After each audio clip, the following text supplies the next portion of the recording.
À partir des années 1993, lorsque Bédié prend le pouvoir et qu'il va axer la politique du PDCI sur l'exclusion, sur la sélection ethnique régionale, sur des bases subjectives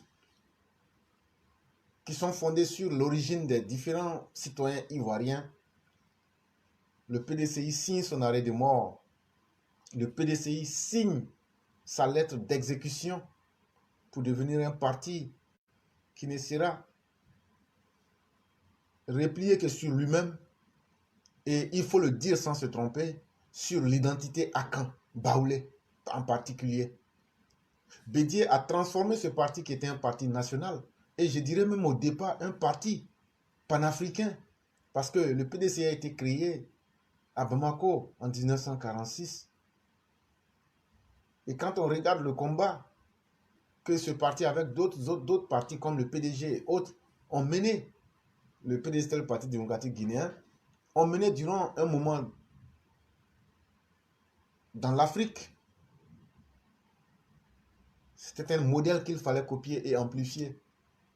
Malheureusement, après la mort de Félix Houphouët-Boigny, lorsque Bédié prend le pouvoir, il tue le PDCI en interne, c'est-à-dire en Côte d'Ivoire, mais aussi à l'extérieur, pour en faire un parti hideux, un parti qui est fondé sur la haine tribale, un parti qui n'a pas d'objectif, un parti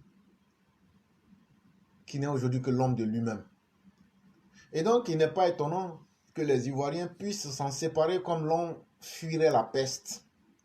Parce que qui aimerait être avec un parti où le dirigeant lui-même est devenu une momie vivante, qui n'a plus d'idées, et aujourd'hui qui est tiraillé par les différents par les différents mouvements d'intérêt autour de lui.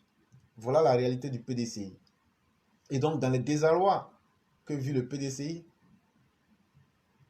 Bédié, dans ses derniers retranchements, comme quelqu'un qui est désemparé dans un fleuve et qui s'accroche à un bois mort, il est même prêt à s'allier au PPACI et à tous les mouvements de djihadisme, comme on a pu le voir à travers ses liens avec Soro Guillaume, pour aujourd'hui faire mal à la Côte d'Ivoire. Mais quand on regarde aujourd'hui l'âge de M. Bédié, et dire qu'à cet âge-là, c'est vrai qu'il n'a pu apporter rien de bon à la Côte d'Ivoire. Tout le monde est unanime là-dessus. Mais à cet âge, souhaiter tous les malheurs à la Côte d'Ivoire, même inciter à la prise d'otages des soldats ivoiriens, inciter à ce que les djihadistes puissent entrer en Côte d'Ivoire, c'est aujourd'hui le souhait de M. Bédié. Parce que pour lui, s'il n'a pas le pouvoir, la Côte d'Ivoire ne mérite pas d'être en paix. Avec une telle idéologie et une telle barbarie humaine, vous comprendrez que les Ivoiriens auront vite fait de se séparer de cette vision lugubre, mortifère et macabre que prône aujourd'hui le PDCI. Et c'est ça qui fait que le PDCI ne peut plus avoir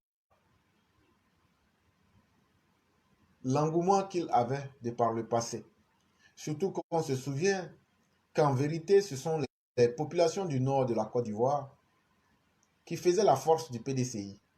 Mais une fois ces populations quittées dans le PDCI, regardez aujourd'hui même l'image du PDCI. Le PDCI, qui aurait dû être le socle même de l'unité nationale, est devenu le terreau fertile même de la division de nos populations. Et ça, le PDCI d'Henri Konan Bédié, cela ne lui sera jamais pardonné. Parce qu'en réalité, beaucoup pensent que les événements sont le fruit du hasard. Oui, pour les esprits faibles, effectivement, on parlerait de hasard. Mais pour ceux qui savent voir les événements, il n'y a rien de hasardeux. En ce sens que du 19 septembre 2002 jusqu'au 11 avril 2011, la Côte d'Ivoire a connu une violente et sanglante crise militaro-politique, une rébellion, une division du pays qui a fait mal à tous les Ivoiriens dans tous les sens. Mais les gens refusent de se poser la question qui est à l'origine de ces facteurs-là. C'est M. Henri Konan Bédié. C'est l'incapacité d'Henri Konan Bédié, son intransigeance à accepter la vérité qui ont conduit la Côte d'Ivoire au coup d'État de 1999. Et de ce coup d'État, donc, malheureusement, on aura l'homme le plus amateur de la planète Terre qui va prendre le pouvoir de façon calamiteuse après un coup d'État avec ses amis socialistes et avec l'appui du commandant Oulata Gouadi et des soldats acquis à sa cause. Laurent Gbagbo vole le coup d'État, le pouvoir en octobre 2000. Et vous connaissez la suite, ça sera la purge. L'assassinat pur et simple de milliers d'Ivoiriens, toutes tendances confondues, qui vont conduire à cette rébellion-là. Et vous en connaissez aussi les conséquences. Et jusqu'à ce qu'on arrive aux élections. Et après sa perte, M. Laurent Gbagbo va encore vouloir rééditer le vol des élections. Mais Alassane Ouattara va le cueillir comme un fruit pourri. Tout le monde sait de quoi il est question. Et donc, de 1993 jusqu'au 11 avril 2011, la Côte d'Ivoire n'aura pas connu la stabilité, la paix, encore moins le développement. Tout ça à cause d'Henri Konan Bédié, mais elle aura plutôt connu les affres d'une guerre civile, du désordre et toutes les formes de crimes que vous puissiez imaginer, comme les escadrons de la mort. Et ça, il faut bien se demander, lorsque vous tombez, est-ce qu'il faut accuser là où vous êtes tombé? C'est là où vous avez trébuché. Et la Côte d'Ivoire a trébuché avec Henri Konan Bédié. Et les Ivoiriens conscients et sérieux ne lui pardonneront jamais cela. Henri Konan Bédié est le père des désordres en Côte d'Ivoire. Mais aujourd'hui, cela ne lui suffit pas.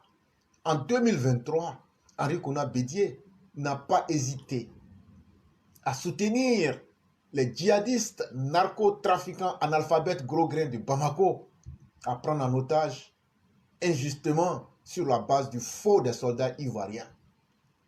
Henri Konan Bédié s'allie à Sorogium, qui lui-même s'allie au MNLA et à des mouvements djihadistes pour attaquer la Côte d'Ivoire. Henri Konan Bédié n'a jamais pu donner de la voix pour dire qu'il condamnait ces facteurs-là.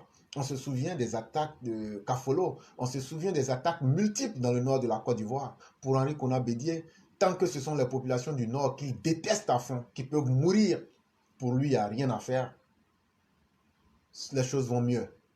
Mais ce qu'il oublie, sans les gens du nord de la Côte d'Ivoire, le PDCI n'aurait jamais été quelque chose.